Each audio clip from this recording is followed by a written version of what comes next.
అంటే అసలు మాటలే లేవు. మీరు ఇప్పుడు అడిగారు కదా, మీకు ఎక్కువ ఫ్రెండ్స్ ఓజీస్ లో అయ్యారా, రాయల్స్ లో అయ్యారా అనేసి.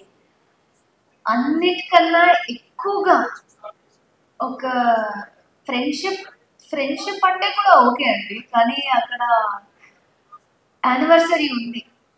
బయట నుంచి నేను ఏమి చేయలేము, నేను శ్రీపాద్తో కలవలేను, ఏమి ఆర్డర్ చేయలేము, ఏ పార్టీలు చేసుకోలేము. కానీ మాకు ఉన్న దాంట్లో ఏమైనా చెయ్యాలి అని వాళ్ళు అనుకోలేదు అంటే కూడా పర్లేదు, కానీ వాళ్ళు ఉన్న దాంట్లో ఆమె సంతోషం కోసం ఏదో ఒక చిన్నగా స్వీట్ తయారు చేయడం, అది కూడా ఏంటి బ్రెడ్ అండ్ జామ్, వాళ్ళ అది ఆలోచించేదే నాకు చాలా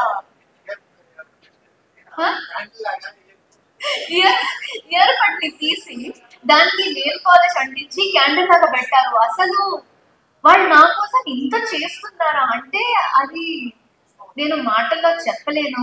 ఆ రోజు ఏడుపు వచ్చేసింది, ఎందుకంటే అది చెప్పలేని ఫీలింగ్. నా కోసం చిన్న చిన్న జెస్చరే, కానీ వాళ్ళు నా కోసం అంత చేశారు అనేది నేను చెప్పలేనండి. It was very special feeling. నా నా యానివర్సరీకి హైలైట్ అదే. శ్రీపాద్ నాతో ఆ రోజు లేకపోయినా వీళ్ళందరూ కలిసి నాకు ఒక మంచి రోజు ఇవ్వాలి అనుకున్నారు. So thankful. Thank you Teja, Rohini. నేను ఎంత థ్యాంక్స్ చెప్పినా సరిపోదు.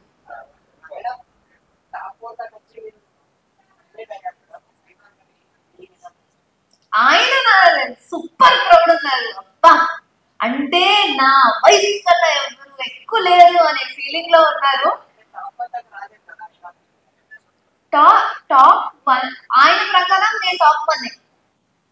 ఇప్పుడు ఓటింగ్ నన్ను అక్కడ దాకా తీసుకురాలేదు, 4 లో వచ్చాను. కానీ ఆయనకున్నంత సంతోషం, ఆయనకున్నంత గర్వం నా మీద ఐ థింక్ ఎవ్వరికి లేదు. ఎందుకంటే ఆయన నువ్వు ఈ బెస్ట్ చేసావు, ఒక బెస్ట్ అమ్మాయిగా, ఒక బెస్ట్ భార్యగా, ఒక బెస్ట్ కంటెస్టెంట్ గా నువ్వు ప్రూవ్ చేసేసుకున్నావు.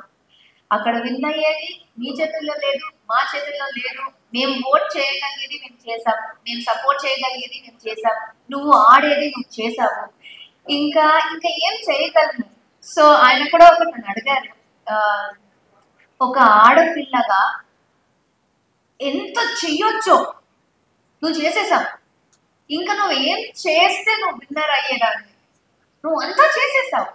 సో ఆయన, నేను ఆ నంబర్లో లేకపోతే ఆ కప్పు నా దగ్గర లేదు, కానీ ఆయన ప్రకారం నేను గెలిచేసాను.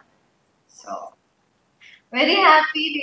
ఆయన కూడా వెరీ హ్యాపీ. నేను టాప్ 5 వచ్చిన వెంటనే హీ వాజ్ వెరీ ప్రౌడ్. దాని తర్వాత మా చేతుల్లో లేదు కదా.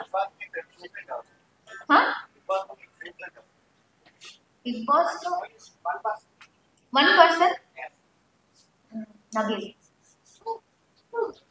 అంటే వచ్చిన వాళ్ళందరినీ ఫస్ట్ అడుగుతాం,